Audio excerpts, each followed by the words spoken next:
Bom dia, queridos ouvintes! Você deseja partilhar a palavra de Deus, mas não sabe como? Então eu te convido a compartilhar os nossos vídeos, para que assim outras pessoas possam ser alcançadas pelo Evangelho de Cristo.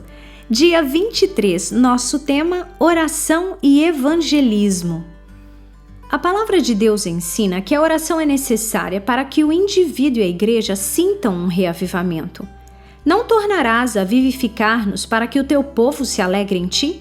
Salmo capítulo 85, versículo 6. A oração é necessária para que as fortalezas de Satanás sejam derrubadas e para a salvação dos perdidos, porque as armas da nossa milícia não são carnais, mas sim poderosas em Deus, para a destruição das fortalezas, destruindo os conselhos e toda a altivez que se levanta contra o conhecimento de Deus, e levando cativo todo entendimento à obediência de Cristo. 2 Coríntios capítulo 10, versículo 4 e 5. A oração é necessária para que o cristão se mantenha forte no Senhor, orando em todo o tempo, com toda a oração e súplica no Espírito, e vigiando nisto com toda a perseverança e súplica por todos os santos. Efésios capítulo 6, versículos 18.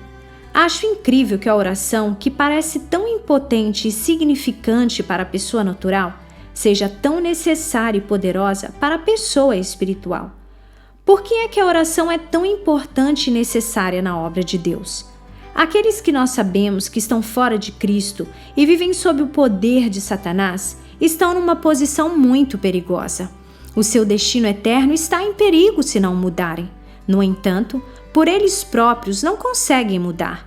Paulo descreve-os como aqueles cujas mentes foram cegas por Satanás. Mas, se ainda o nosso evangelho está encoberto para os que se perdem, está encoberto, nos quais o Deus deste século cegou os entendimentos dos que não creem, para que lhes não lhe resplandeça a luz do evangelho da glória de Cristo, que é a imagem de Deus. 2 Coríntios capítulo 4, versículos 3 e 4.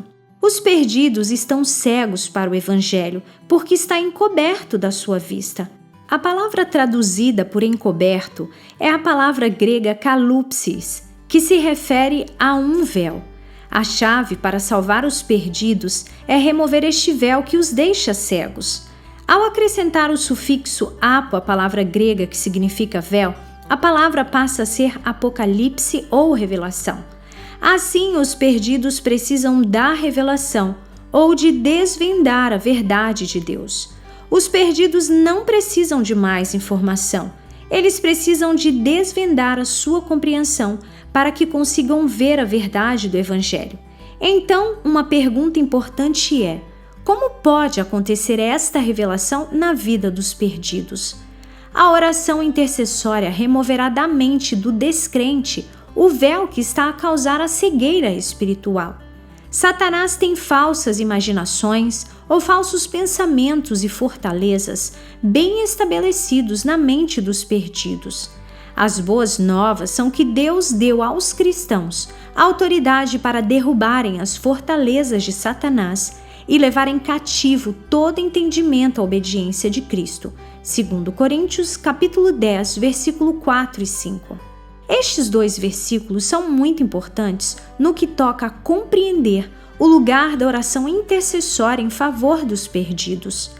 Ellen Golden White compreendia claramente a necessidade da oração por aqueles que estão fora de Cristo quando escreveu: por meio de muita oração devem trabalhar pelas almas, visto ser este um único método através do qual poderão atingir corações. A obra não é vossa, mas de Cristo, que está ao vosso lado e que impressiona os corações. Evangelismo, página 241.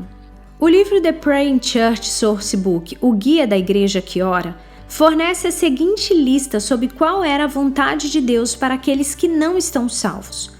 Como crentes em Cristo, temos o direito de apresentar esses pedidos perante o trono da graça em favor dos pedidos. Inclua nas suas orações o seguinte: que Deus os atraia para si mesmo. Ninguém pode vir a mim se o Pai que me enviou o não trouxer, e eu o ressuscitarei no último dia. João capítulo 6, versículo 44. Que procurem conhecer Deus.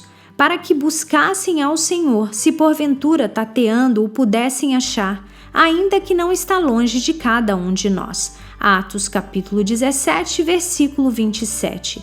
Que creiam na palavra de Deus, pelo que também damos sem cessar graças a Deus, pois havendo recebido de nós a palavra da pregação de Deus, a recebeste, não como palavra de homens, mas, segundo é na verdade, como palavra de Deus, a qual também opera em vós o que crestes.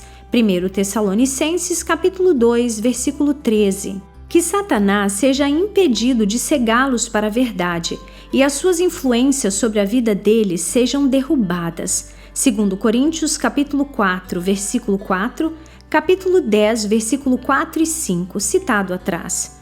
Que o Espírito Santo atue neles, e quando ele vier, convencerá o mundo do pecado e da justiça e do juízo. Do pecado, porque não creem em mim, da justiça, porque vou para o meu Pai, e não me vereis mais, e do juízo, porque já o príncipe deste mundo está julgado. Ainda tenho muito que vos dizer, mas vós não podeis suportar agora. Mas quando vier aquele Espírito de verdade, ele vos guiará em toda a verdade, porque não falará de si mesmo, mas dirá tudo o que tiver ouvido e vos anunciará o que há de vir. João capítulo 16, versículos do 8 ao 13.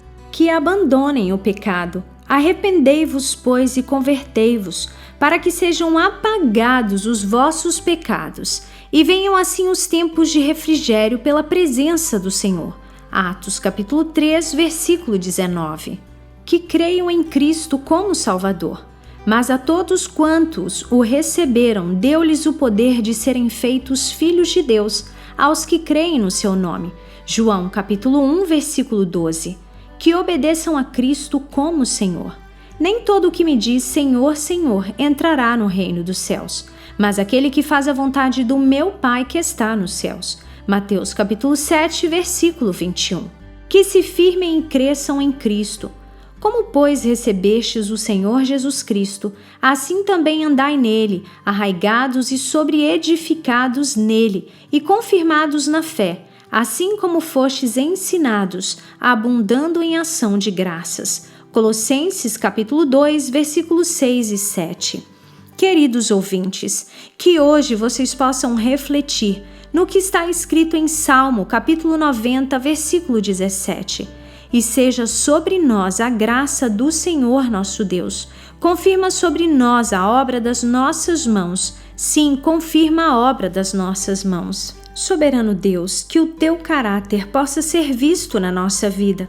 Abençoa os nossos esforços para fazer avançar o teu reino nesta congregação e na nossa comunidade. Que essa seja a minha e a sua oração nesse dia e nos encontramos amanhã aqui no canal Eduquel.